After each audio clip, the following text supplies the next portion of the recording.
what we have to remember is that when we teach someone a new skill, there are various different ways in which we can do that. So what we're going to do today is talk about just a couple of different ways that you can mix up the teaching of a Kendo waza or a Kendo technique or whatever it is that you want to get your beginners to do in a way that keeps things interesting and that might actually work for a range of different people rather than doing the same thing all the time and expecting a different result. Hey team, it's Blake here. I'm flying solo today. Hiro isn't able to join us. He'll be back next week, but I've got a wee presentation to give you. It might give you some ideas, some tips on how to coach Kendo skills to either beginners or seniors for that matter, with a little bit of variety. So let's crack on. So when we're looking at coaching different kinds of skills, it's important to know what type of skill we're coaching and then apply the right type of coaching technique to that. So we can look at skills in Kendo as either open or closed. So if we look at open skills, for example, there's lots of options and those options tend to be a little bit unpredictable depending on what the other person's doing, where they're moving, what their strengths are, and those sorts of things determine how we implement the appropriate waza or movement ourselves. So in that sense, the skill is quite open, unpredictable. Oftentimes, we also have a limited amount of time to make the decision, so we're under pressure. And at the same time, there's quite a few demands on the athlete's attention. Where are they looking? Whereabouts, let's say if they're in the shiaijo, for example, whereabouts in the shiaijo are we? How much more time is left on the clock? What are the score on the scoreboard? Or if we're talking about a grading, there's still a similar amount of demands in terms of what the other person's doing, where they're moving, where you are in relation to the grading, the judges, and the same goes for jigeko as well, right? But basically what we're talking about here is that the environment is quite variable, and so there's an unpredictable nature to the skill and how we implement it. As opposed to, for example, the closed skill, and this is where options are limited, they're largely consistent, largely predictable, and so we can plan accordingly. So if we were thinking about examples of a closed skill in a Kendo training or in a Kendo context, it might be the kihon that we're doing. So standing up from Sonkyo, taking a nice kamae before we strike, a little bit of kiai, and then executing a man strike against the motodachi who's allowing us to strike that target, opening up like we do when we do menuchi 5 times each, and then kotai, etc. So when we're doing those kihon drills, and we will talk a little bit about drills later on, when we're doing those kihon sort of activities or drills, it's largely a predictable environment. So the skill could be considered as a closed skill. Whereas when we put that into the context of a jigeko, or like I talked about before, a shiai or a grading or something like that, there's a heck of a lot more to consider depending on what the other person's doing. And that makes that previously closed skill as a little bit more open. So when we start talking about how the predictability of the skill determines whether it's opened or closed, we also have another way of looking at them in terms of simple and complex. So for example, going back to the idea of learning in kihon or doing our kihon activities, you might be able to consider a simple skill something that has very few parts to it and that can be taught as a whole activity. That might be something like harai waza, right? So we're standing in chudan, we knock the shinai out of the way and then execute our point after that. So that's a simplistic technique or skill to learn. It requires very few moving parts. We knock the shinai out and then we execute our man strike or our kote strike. That becomes a simple skill or an example of a simple skill. On the other hand, we have a complex skill, and this is where it would take a lot more time and effort to acquire the necessary understanding and the parts and the timing and all those sorts of things. And there's a lot of different movements that go into that. So if you consider, for example, that closed, controlled, simple skill set of doing a harai men, as the motodachi allows you to do that so that you can practice your technique or your athlete can practice that technique. When we start talking about complex skills, we're looking more at the jigeko situation where the motodachi isn't a motodachi anymore. The other person is a part of the interaction. They don't want to get hit, so they're going to move out of the way. They might block, they might counter, whatever it is. So that takes more effort for us to understand and more time for us to understand how to implement that technique, that harai waza, when to implement it, whether it's best to do a man strike or a kote strike afterwards, all those sorts of things. And of course, when we think about the footwork, the shinai work, the posture, the zanshin, the ki, all that sort of stuff that goes into it, we start to see how the more advanced we get, the more complex the nature of the skill that we're learning. So understanding that we have open and closed skills and simple and complex skills, or at least that we can look at skills in Kendo training in those terms, what are the ways that we can start to coach people those techniques in a slightly more fitting way, rather than something that's just the same all the time? So let's talk about the whole part whole approach. So this is when we teach, first of all, we teach the skill in its entirety, or otherwise known as the whole learning, right? And then we break it down into the parts. So some of you might be watching this and go, oh, this is exactly what I do. And that's brilliant. What it tends to do is it enables a little bit more of long-term learning, because we're teaching the whole, first of all, and then we make sure that our athletes are aware of the parts that go into it as well. And that might become relevant when we need to make subtle shifts or subtle adjustments, particularly when we're in those complex skill situations. But generally what happens is the coach can combine those two methods. So we would start with perhaps getting the athlete to do their best at implementing the skill. So take the harai waza as an example, right? Harai men. What we can do is give them the demonstration of a harai men running through with the zanshin, with the ki, and all that good stuff. What we can do then is ask the learners to do their best at implementing the whole skill as they've seen it, as they've understood it from your demonstration. And so once they've completed that attempt, once, twice, a couple of times, whatever it takes, we can go back to them and say, okay, let's start to break this down into the parts that are required to implement this. And a part of that, we can ask them what they found difficult when executing the whole skill, and what they found that they were able to do well. All the things that we've talked about in previous videos about questioning as part of your coaching technique or part of your coaching toolbox in the dojo. So we've implemented the whole skill. They've had a chance to try that. And now we can start to break it down into its parts. And part of that, as I said, is talking to them about what they found difficult, how they found it, maybe a little bit uncomfortable with the timing or the kiken taichi or whatever the case may be. And then using your best judgment as the coach here, you can say, all right, well, what we're going to do is focus on the movement from the harai through to striking the target. So it's an opportunity for us to break down a skill as it's applicable to the person doing it. So you can part it out, so to speak, in a way that lets them focus on that little bit of the skill. So once we're comfortable now with the parts and everything sort of starting to work when it's broken down, we go back to the whole and we get them to implement all of those things once more and see how it goes, see if they've found any progress, or if they're still struggling, or they've identified another part of the skill that needs more work. The idea is that we start with the whole, we break it down into the parts that are necessary for adjustment, and then we go back to the execution of the whole skill. Chaining. Now this is sort of an approach that you might see quite a lot in gymnastics, for example, where there's a routine of things that need to go in a certain order, and then they can be connected one by one as proficiency increases. But basically what we're doing is breaking the skill down. We talked about whole part whole before. This is just basically breaking it down into progressive parts that can be added one onto the other as necessary. So each part can be taught and practiced on its own, and then subsequent parts or progressive parts can be added as required. So basically, chaining is a way in which we can start to coach these complex skills that need to be taught in a particular order.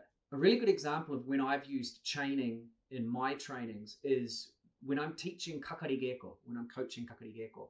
So we all sort of have this idea that kakari geko should be very random and sort of there's no real sequence to it. It's just whatever openings we can make, and we have to hit them as fast as possible and so on.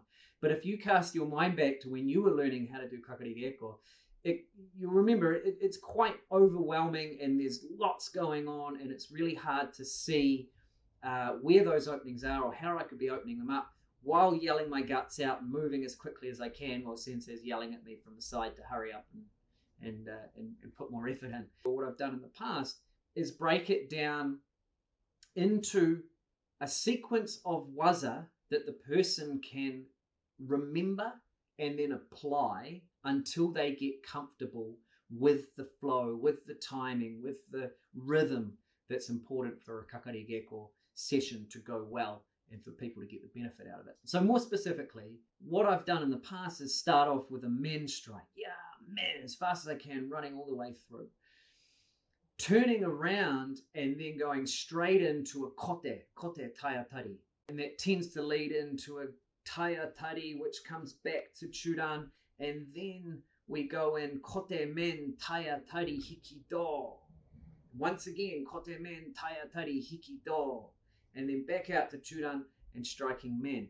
As we go through the kakarigeko session, as a coach, you can say, this time, add the next, add the next, add the next. So we add and we build and we build and we chain these things together. And what we start to find from a coaching point of view is that when people get the opportunity to sequentially or progressively add techniques on in a very open and complex skill such as kakarigeko, it becomes a little bit easier for people to remember what to do, when to do it, how to do it, and so that they can start to get more familiar with the rhythm and the flow of the kakarigeko. Once we have that down pat, then we can say, all right, next session or next kakarigeko, go ahead and make it up as you go along, which tends to be how we see kakarigeko most of the time. So that's one way that you can do chaining in your training to try and help people to get familiar with a really complex skill like kakarigeko. So this next one, drills. I would bet my last dollar that everybody is pretty familiar with drills, the drill approach. And the reason I say that is because more often than not, that's what we see in a Kendo dojo. So we rock up the training anywhere in the world, and it's likely to be, right, kirikaishi a couple of times each, menuchi 5 times, koteuchi 5 times, douchi 5 times, and so on and so forth. What we tend to do is have the motodachis lined up on one side, the kakarite, or the attacker, lining up on the other side, and then we take turns. And it's decided when we start, when we finish, how many we do, big or small, all those sorts of things. Everybody's doing the same thing. So the drill requires quite a lot of repetition. And they tend to be quite closed in the way that they're structured. They're closed skills. There's not much else going on. The motodachi might be, moving a little bit before each strike. But it's generally agreed that they're going to let the kakarite hit them, right? So in that sense, it's a closed movement pattern. It's a closed skill with movement patterns. The problem, to my mind, with drills, even though we see it everywhere, and not just in Kendo, and lots and lots of different sports, is that it's difficult to transfer into the actual reality of Kendo or the game, whether it be jigeko or shiai or grading or whatever. Because, as we know, when we stand up from Sonke and we go, yeah, man, the person on the other end in a jigeko is not typically keen to let us hit them. So that practicing the kihon in a drill form is really good to work on the sequence of when we lift, when we stamp, the basics of the ki and the zanshin and the posture and those sorts of things. But keeping in mind that if we continue to do that, it is difficult to transfer into a realistic kendo situation. So I think it's really important that we have them, because they are really helpful. Doing drills is a really helpful way to work with a large group of people. It's really useful working with beginners, for example, in a big intake and nobody knows what the heck they're doing, but we can put everybody in a straight line and get everybody doing the same thing at the same time. Have a look next time you're coaching or you're watching somebody in a shiai or in a jigeko session, and see how many people are sort of stuck in that pattern of saying, yeah, man, yeah, kote, and not really experience any dynamics in their kendo. Because from my experience, that's a really limiting factor in people growing even further and taking things to the next level when they're stuck in that drill sort of format. So again, it's really, really helpful when we've got large groups of people, and particularly when we've got people who aren't that experienced. But it might not be something we want to do too often when we've got seniors or people with bogu who can safely engage in more realistic encounters. So on the complete opposite side to the drills, now we have this idea of problem solving and decision making. So this is where we really let go as a coach. When we're talking about the drills before, the coach really determines when we start, when we stop, how many we do, and all those things. When we transfer into the problem solving or decision making style of coaching, this is where we get our athletes to do a heck of a lot more investigation and exploration of what works for them, what works in this situation, what works against this type of opponent, and those sorts of things. And this is where it gets really complex, or when we have a really complex skill, like jigeko, or when we're training for shiai. This is where I find you can be much, much more effective than sticking with the drills and the repetitions of kihon. So, as it says on the slide, it's about sort of making our approach to coaching suitable for the open skills that require creativity and it require decision making depending on what's going on in front of them or around them, whatever the case may be. So let's say we might have an opponent that we come up against that's just really defensive and blocks. All they want to do is maintain the point that they've got. So how do we solve that problem when we've got someone that's just blocking all the time? So you guys over here, you guys play the defensive player, overly defensive, blocking everything you can. And everybody on this side, you guys are going to have to try and figure out how to get the ippon when someone's blocking all the time. And remind them, what waza might you have up your sleeve that would work for this? Maybe it's fake men come down for kote. Maybe it's fake men go around for gyakudo. I don't know. Whatever it might be, whatever you've been working on. But the idea is that we give them a problem to try and solve and give the athletes the time to work through it. Okay, so what I mean by that is when the little scenario is played out, give them the opportunity to discuss what happened. Maybe with their direct partner, say, look, every time you block like this, I found it really hard to get underneath to do the kote, and I don't like striking like that. The important thing is that it's not the coach giving all the answers, right? The more we can give opportunities where appropriate for people to come up with their own solutions, the more chance we have of them taking that learning away and having it embedded much more deeply when it comes to crunch time, when they're on the shift. And finally, one thing that's going to be a game changer for a lot of kendo coaches out there is starting to implement mental skills as a part of their coaching toolbox. And there's lots of different ways to do this. We've talked about it in some of the previous videos. I'll see if I can link some of those for you to check out. There'll be more to come in the future as well. But a really easy way to get started is encouraging your athletes to start to picture the ideal performance in their mind before they execute it, or on their drive home, or on their way to training, or during the warm-ups, or during mokuso, or whenever it is. But to be visualizing the perfect technique, the perfect execution of a technique before they actually physically try to apply that. There's a lot of research to suggest that this has a massive effect on people's performance at the Olympic level, no less. So we want to try and bring this into Kendo as much as possible. So again, it could be a YouTube video. There's some great stuff out there. Jose at Kendo Tips, I'll link to his channel, is an excellent start. Some really great tips on how to do certain techniques and how they can implement them when they come to training. We've got some commentaries that we've done of some World Champs events. Check those out as well, or send them on to your members so that they can check those out. The idea is that we start to build this image in their mind so that they can access that when they have the shinai in their hand. And that is a huge addition to just simply training a couple of hours a week, which is just not enough for a lot of people to make that progress that they want to see. So that's it, team. I hope that's been helpful. There's lots of ways to skin a cat. We don't have to just do drills. We can add to that though. We can put a whole lot of different stuff in to our training, into our coaching toolbox to try and make the time that people spend on the dojo floor a little bit more beneficial. Please let us know what you do when you're training in the comments below. Make sure you smash that like and subscribe. It helps us out a lot, and we'll catch you in the next episode.